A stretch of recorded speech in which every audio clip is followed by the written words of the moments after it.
Hold up, hold up, hold up. It's that boy G Plans. Don't give a damn. He cooler than a fan. Walking real tall. Some say he's a Touch man. that down, man. Hell yeah. What's going on, man? Pakman James. What's going on? What's going on? Dog, I want to say I appreciate you for rocking with the brand. And All I the time, told you all the before time. we started recording, like I'm gonna always make sure that you're in this conversation when we talking about Louisiana media or media in the South, media in this region, whatever. I'm gonna always try to make sure that you are included, regardless Appreciate if you went on a little vacation or whatever. You know what I'm saying? Because you are a contribution to this game as well. Appreciate it. And I gotta make sure, hey, like, we can't forget about Pac-Man, bro. We just can't. So we here, 2025. What's popping? Oh, nothing too much, bro. I'm happy for life. Yeah. I'm happy for life. I'm happy to be here.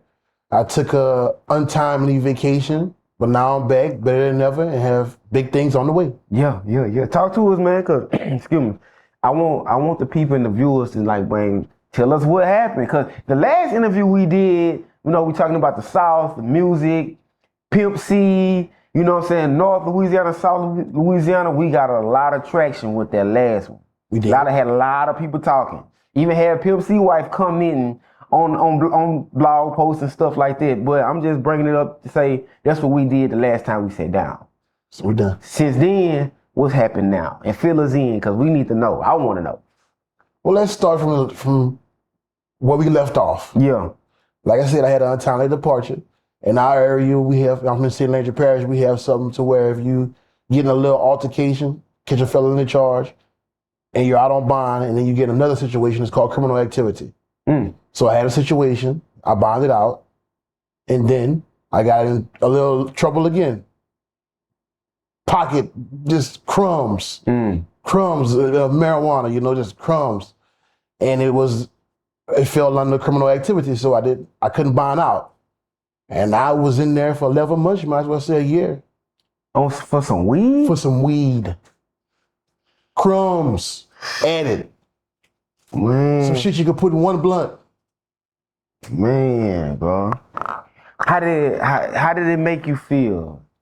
What was the process like going through that time? Just talk to us.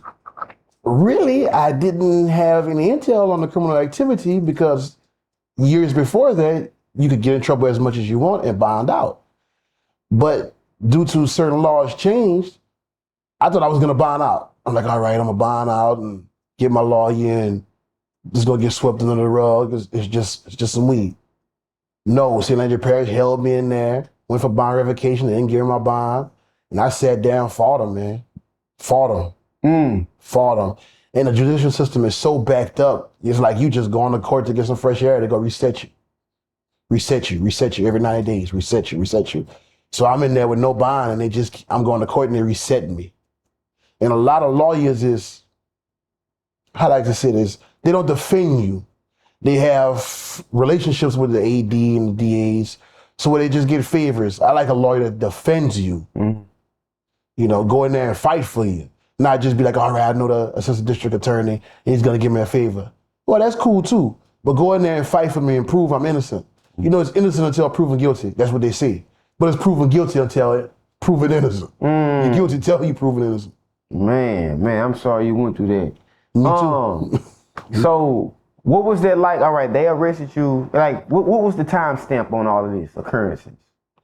It was June 20th of 2023. And I got out May 9th of 2024. God, dog. Yep. Man. What did you lose throughout all that time? I lost, to me, I was on the move with the podcast and the brand I was pushing. I was on the move and it kind of put me at a halt. But I didn't look at it in the beginning, I was like, man, they're going to slow my motion down. They're going to slow my motion down and make me stagnant, a little dormant. But I'm like, well, let's make the best out of the situation. My body was locked up, but my mind wasn't. So I read a whole library and I wrote down a lot of things I needed to add to my repertoire. And I got out and here I am today to implicate a lot of those things to my portfolio. Straight up. So while you was inside, bro, like, Was it a hard dose? Was it easy? Was it smooth? You knew people? Because some people have different jail experiences. I knew a few people. Yeah. But I'm older. I'm almost, You up there? almost there. Yeah. So it's a lot of youngsters. But I looked at it as a lot of people don't understand or know what's their divine purpose. And I know my divine purpose. I'm well at speaking. Yeah. So I'm in there with guys that could be my son, my nephew, my little cousin.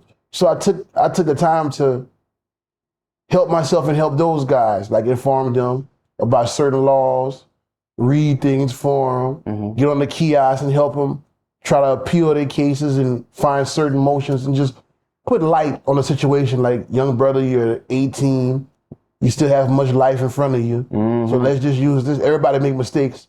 So let's just use this time to rebuild ourselves and rehabilitate and come out on the right foot. For sure. Now, man, another thing, I've heard Boosie talk about how bad the laws are in this state when it comes to marijuana. He's been on countless amount of platforms screaming, I was locked up for a marijuana charge and this, that, and the third, and it's bad.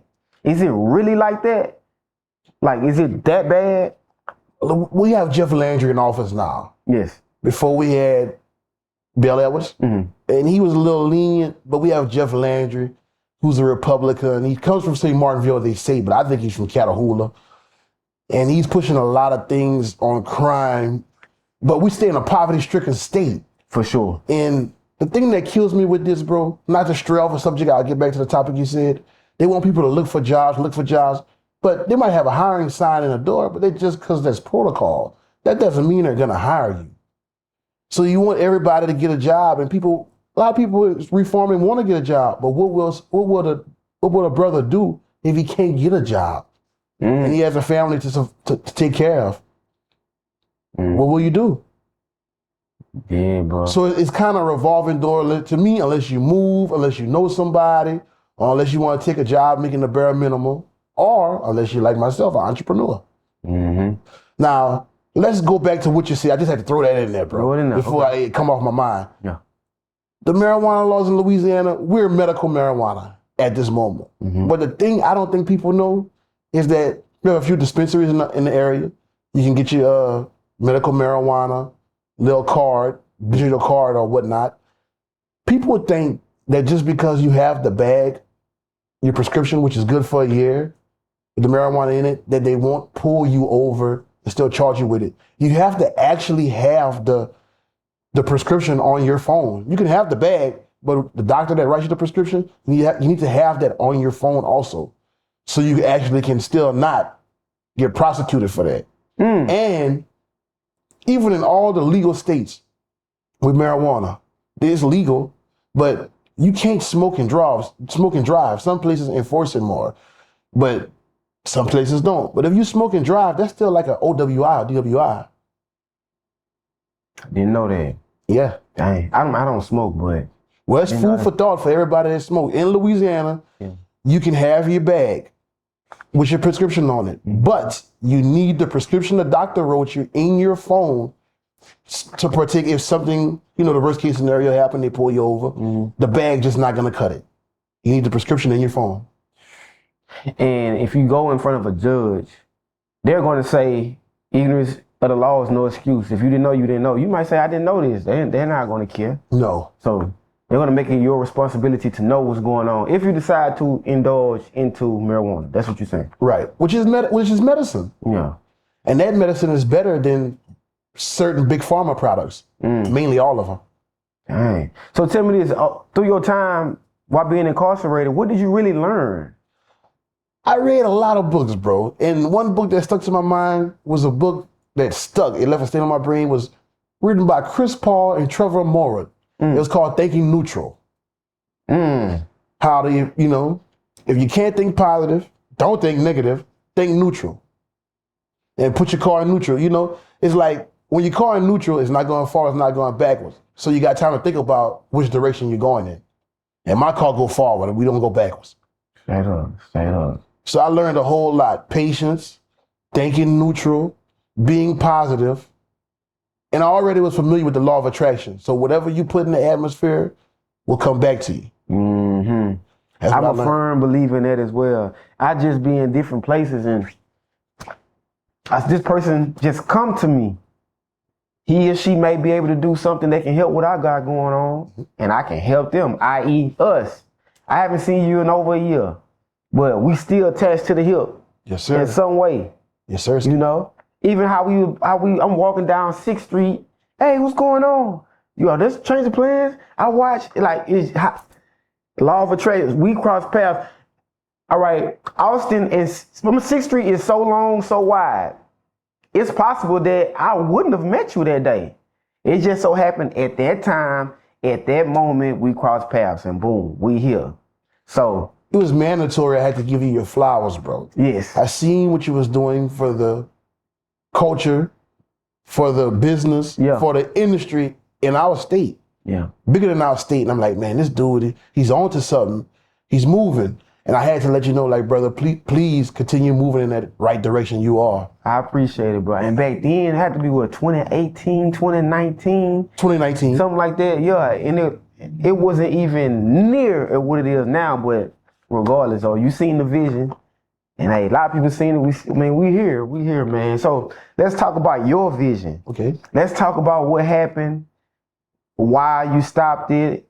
I mean, of course, we know why you stopped it, but you just mentioned that. But what happened and how are you going to move forward with the things that you're going to do when it comes to media?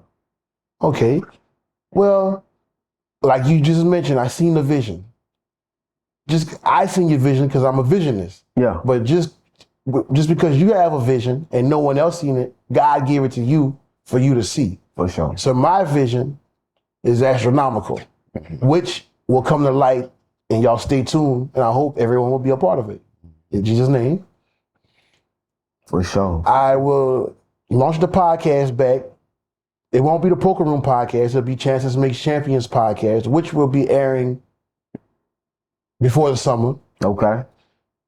What else I have on the market? I'm gonna also do an internet radio station for independent artists. I'm gonna mesh all that in together. So I'll be looking for radio personnel and all in that type of sort. What else I have meshed in? I don't want to say too much. Yeah. You know that it's not really out there yet. Just know I have an app coming out. The podcast is coming out. Chances Makes Champions podcast. It won't be the Poker Room podcast anymore. We most definitely we're taking a show on the road, and I'll do way more pop shops. And I hopefully I'll be in a city near you.